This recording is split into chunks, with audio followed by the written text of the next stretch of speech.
My name is Jen Cushman. I am an empathic intuitive. I am a Reiki master teacher and student of Huna, which I'll be heading to Hawaii next month to be able to continue my training.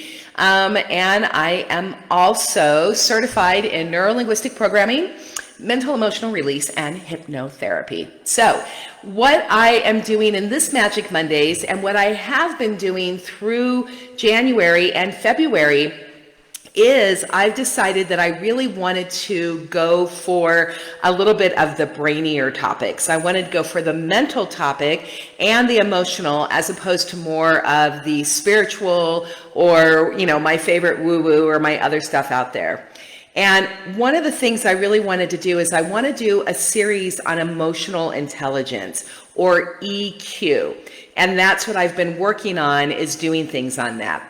Now, the reason why I'm wanting to really do a series on EQ is because one of the things that I have really learned about sensitives and empaths and highly sensitives is that our nervous system is regulated, it is created differently than the nervous systems of the rest of the population. I don't want to say the normal population because we're not abnormal in any way. We just don't function like the others in the world function.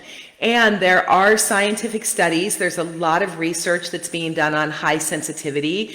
More and more people are learning about highly sensitive people, HSPs, and empaths. And you're particularly hearing the word empath becoming more popular these days. Now, what most people don't realize is that, our empaths, our bodies, the way that we were created, that we are anywhere, the studies can't quite pinpoint exactly, but we're anywhere from 10 to 18% of the population, okay? So 18 is kind of on the high side, 10 is more what I think it really is around.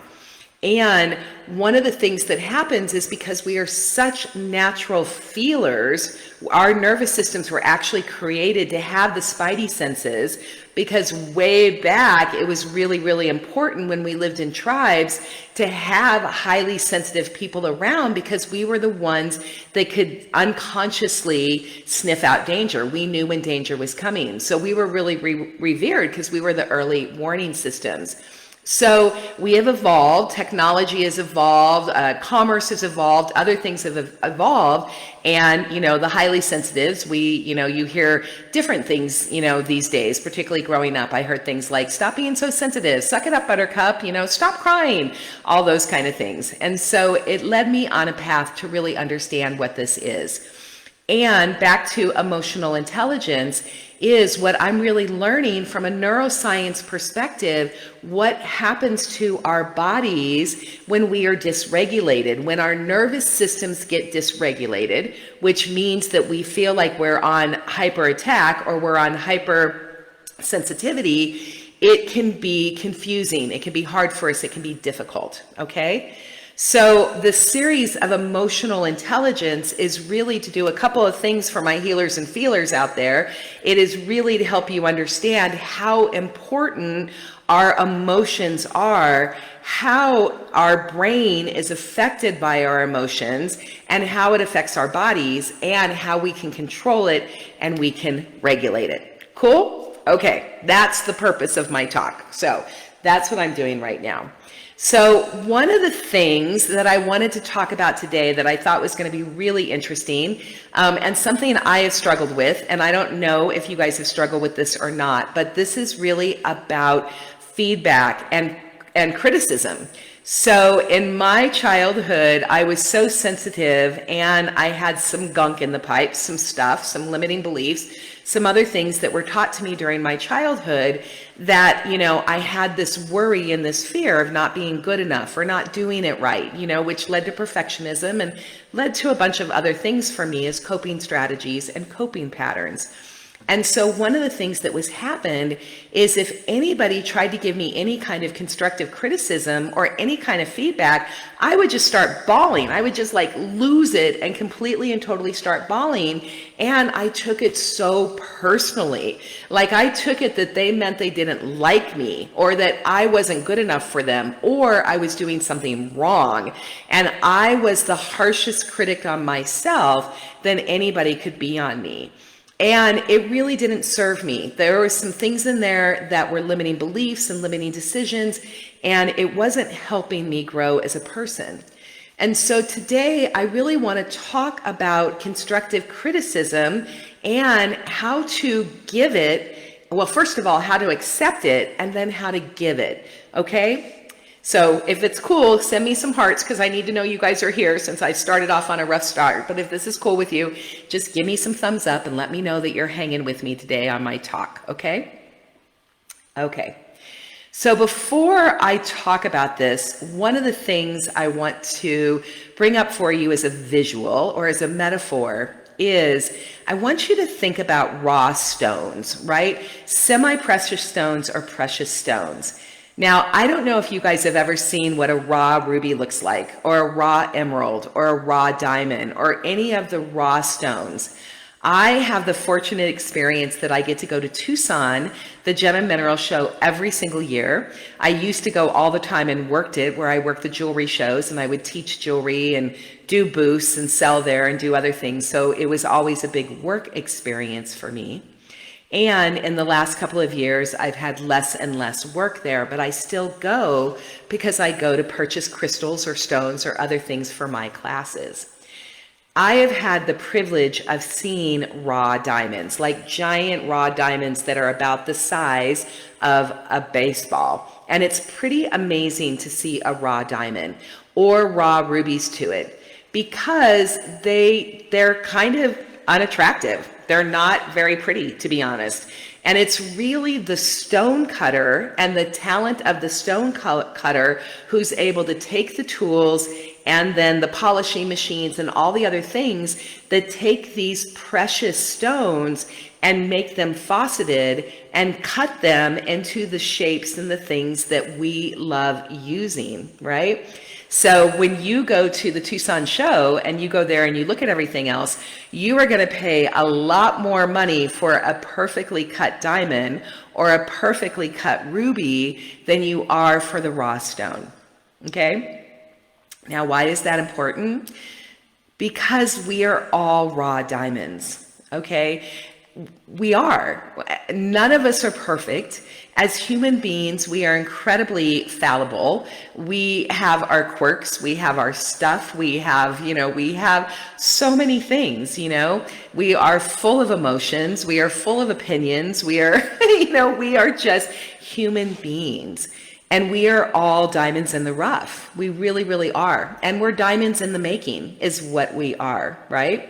So last week I was really passionate, and I was talking to you guys about how we are perfect as we are, and that nobody is broken, and that nobody needs to be fixed. Okay, that was really what I was talking about last week. And the reason why I was talking about that last week is I wanted to make sure that you know that as we continue these talks about personal growth and development, or we talk about becoming a better person or up-leveling, it's coming from a place of strength, of empowerment, rather than coming from a place of shame and guilt.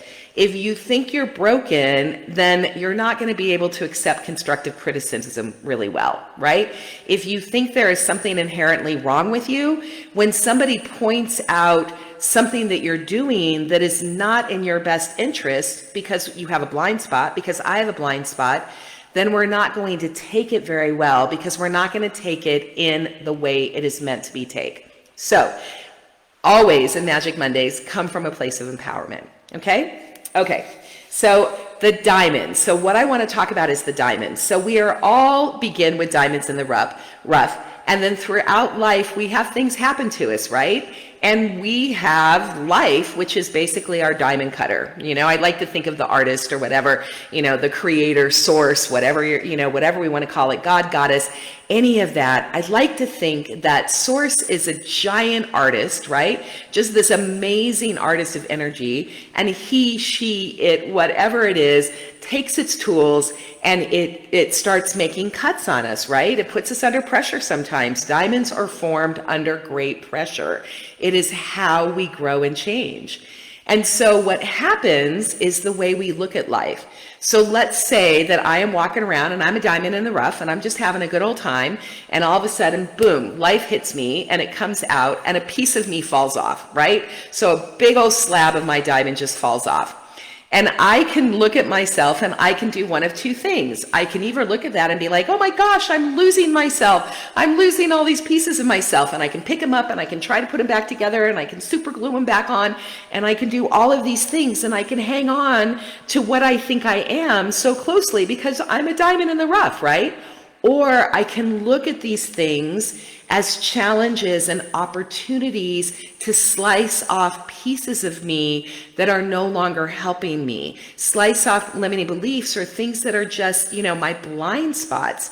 And be grateful to the people who care about me enough in my life that are willing to point out the parts of me that need to be sliced off. Okay, so that's really what I wanted you to think about. So think about you being a diamond in the rough. Think about how when life comes and it's taking pieces off, instead of having the initial reaction of being afraid because things are leaving us, be curious and look at them as like, wow, what am I going to look like if my whole right side is sheared off, right? That's really interesting. How does that feel when I let go of that thing that I held on to for so long, right? What happens? It's actually in NLP, it's called reframing, and it's a really important skill that we can do in our life. When we can reframe our experience to be an experience for us that is teaching us something or learning or growing, then we can have better coping skills with it, right? We're not having the resistance to hanging on to it. Okay, so reframing. Okay, now the other thing I want to tell you about criticism. So when criticism comes at us, right? Now I'm going to go back to old me. I would get criticism, right? I'd be like, I don't know, I'd be teaching a room of 100 people at a craft and hobby show, and 99 people would love what I'm doing, and one person would hate it. And I would spend all my time focusing on that one person that hated it. And then I would, in my mind, I would just replay over and over and over again, what could I possibly have done to make that one person's life happy, right? I took it personally. I made meaning out of it. And I took it to where I wasn't able to accept constructive criticism, okay? So what happens is when that criticism comes at you, the very first part of our brain that gets lit up is our amygdala. That's a little almond-shaped part of our brain. It's this little almond shape, and it actually is our fear-conditioned response. Our amygdala is part of our limbic system, which is the most ancient part of our brains. It's literally called our lizard brain. They can go back to Cro-Magnon and everything else. That is the survival instinct brain. It's also where the fight or flight comes from. It's where everything comes from. It is the conditioned fear response. So when somebody comes at you, whether they're coming at you physically or they're coming at you with words or other things, it lights up our amygdala. That is the very first thing that lights up. Now, we're not in a really, that's what also when the amygdala lights up, that's where our blood pressure rises. We can feel ourselves tense up. Our palms may get sweaty. Our heart may start to palpitate a little bit, right? That is basically the conditioned fear response that says, hang on, body, you may need to run, right? That's what it is. So understanding that those instant emotions that run through us is a natural neuroscience, neural network function of our brains, and it serves a purpose. Now, we don't need the purpose as much in the 21st century as we did way back when there were saber-toothed tigers, right? So the amygdala lights up, and that's the response for it. It's also the amygdala is part of a neural secrecy system. It's also, I'm looking in here where I wrote my notes down, but it is also part of our hippocampus and other parts of our brain. Now, the reason why that's important is the hippocampus is what actually puts things into context. So it's the amygdala lights up, it goes to the hippocampus, and the hippocampus says, okay, is there really a saber-toothed tiger, or am I just late for work, or am I worried that my boss is going to get mad at me? So it does context, and its job is to help regulate our nervous system. Okay? Okay. So we've got that. So criticism, so back to this uncut stone, criticism is like an uncut stone. It is a way of helping us if we can learn to take it, okay? So that's what I want to talk to you about, is how to learn to be better at taking criticism. And a lot of times, again, the people who love us, what they're trying to do is they're not trying to criticize us as much as they are trying to give us critical feedback or constructive criticism. And you know it's constructive criticism as opposed to critical feedback, depending on where they're coming from. What is their emotional regulation? Are they just simply taking something that is running their own stuff and projecting it back onto you? Or is there a kernel of truth in there? So that's the first thing you need to do, right? You need to know who you're dealing with. You need to understand the context of what's happening. And then you need to understand, take a breath, take a moment to regulate your own system to see if that is true or if that is somebody else's projections. Remember, a projection is they are taking in information, they are running it through their filters, they are making meaning of something, and then they are turning around and projecting it back onto you, okay? So in a fight, you may say something and then they make different meaning of it, and then it gets projected back out. So that's a projection. So it's really interesting in the constructive criticism to know, is it a projection? Is it real? Okay? So that's the first one I want to tell you. And just understand that even though criticism feels ugly, if it's meant to point out your blind spot, if it is meant to help you and up-level you, to help you be a better person, then that's constructive criticism, or that is really just, what is it that I wrote down here? So, how to transfer it into a learning experience, okay? So, one of the ways, I just want to give you a tool, okay? You know I love my tools, right? And I only share on Magic Mondays the things that I have done in my own life. I don't talk about crap that I don't know, okay? I really, truly am. You know, where I am an expert in, I'm an expert because I've done the research and study, and that's where I stay in my lane. If I'm not an expert on it, I will tell you, or if I have no experience and I just want to share it, I'll be like, hey guys, let me share it. Okay, so really, this is the tools that I use on a daily, weekly, consistent basis for it. So now in my new way of thinking, that there's no failure, there's only feedback, and constructive criticism is going to help me find my blind spots and help me become a better human being and get the learnings that I need to get the learnings. I now welcome it. That's what I do, okay? So I welcome it in. Now, it doesn't stop my amygdala from going. It doesn't stop those emotions from coming. I still am human. I still have all those things that happen. But now what I do when it comes in, I literally take a breath, because that way I'm giving my amygdala a chance to just calm down for a minute. And then I truly listen to what the other person has to say. Okay, I try to get my personal filters out of the way, and I try to listen to what they're telling me. And before I respond, depending on how much criticism it is and where it's coming from, one of the things I like to say is, thank you so much for sharing that with me. I appreciate it. I need a little bit to think about this.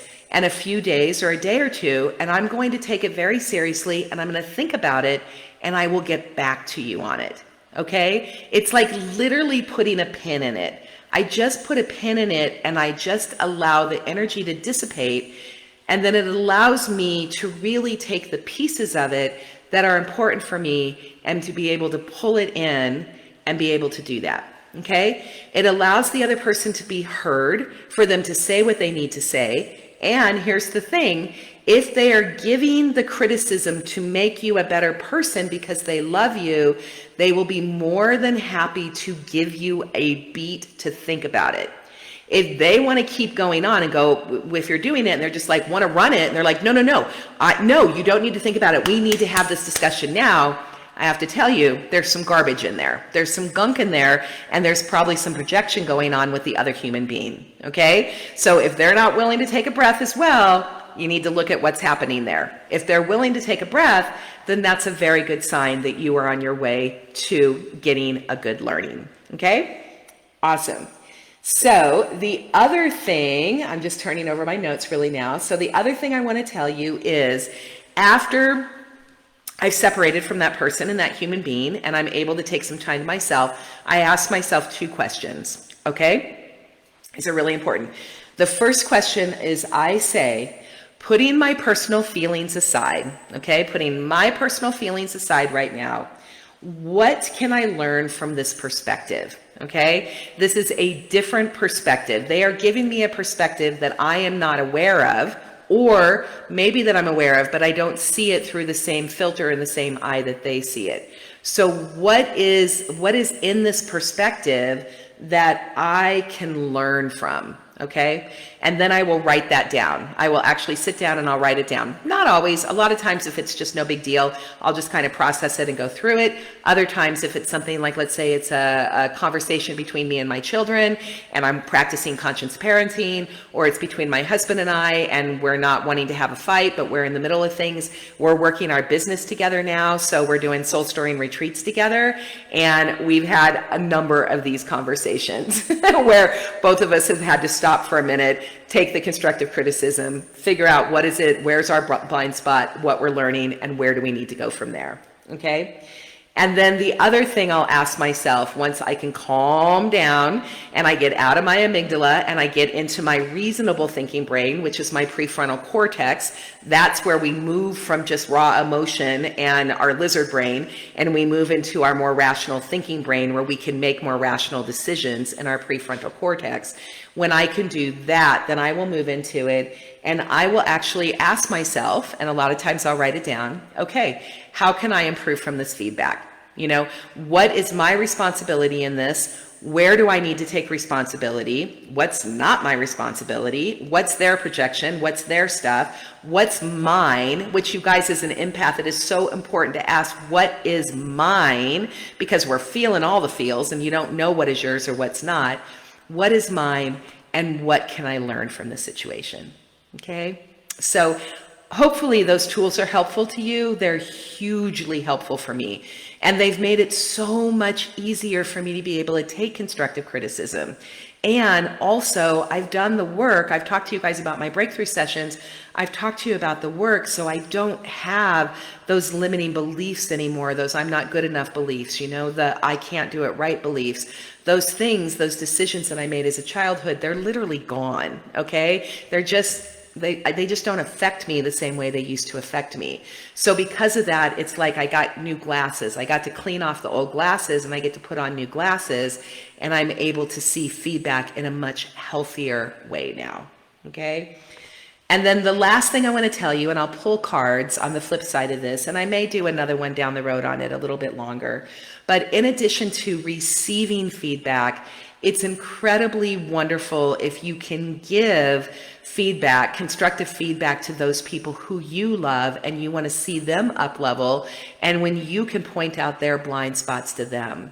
So in order to be able to give constructive feedback, one of the things that you need to do is notice, watch what they're doing and notice the good things. As human beings, we're always doing good things, healthy things, and we're doing bad things, not so healthy things.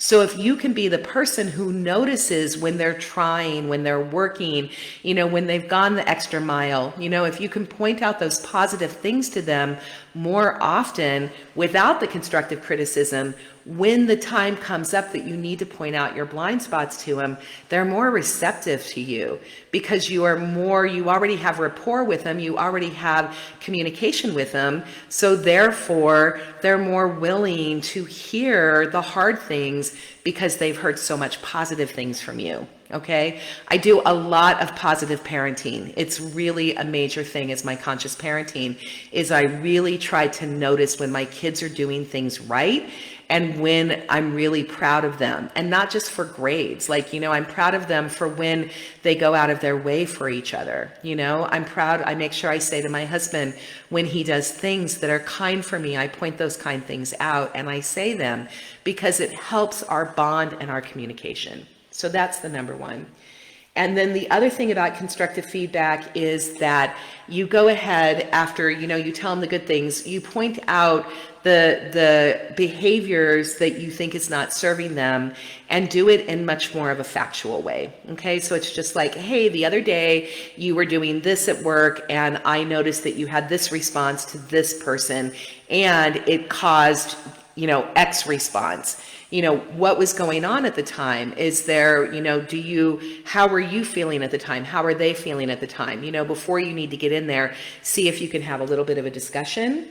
And then the other major thing is that when you give constructive feedback, right? When you give constructive criticism, make sure you give the person who you are talking to some sense of control. If it feels like power over, like if you were in a boss situation and you are power over them, then it's a defeating feeling for them. When you feel like you're in communication and that you are doing this in partnership, then they feel like they have a sense of control. And you can do that by asking them, genuinely caring after it's done, how do you feel about that? Does that, does that make sense to you? Do you understand it? Is there anything you would like to say about it? And really genuinely listen again after giving the feedback. Okay. And then the very last thing that you can do whenever you are just working with another human being, and they get done with it, ask, how can I help you? Or how can I support you? And really that word support, because it's not something we hear. So asking somebody emotional intelligence, if you can emotionally ask them, how can I support you? And mean it and listen and then take note of it. And if it's reasonable, right? If it's a reasonable request, a reasonable offering and a reasonable thing for you, then give it to them. Support them in the way that they need to be supported. Okay.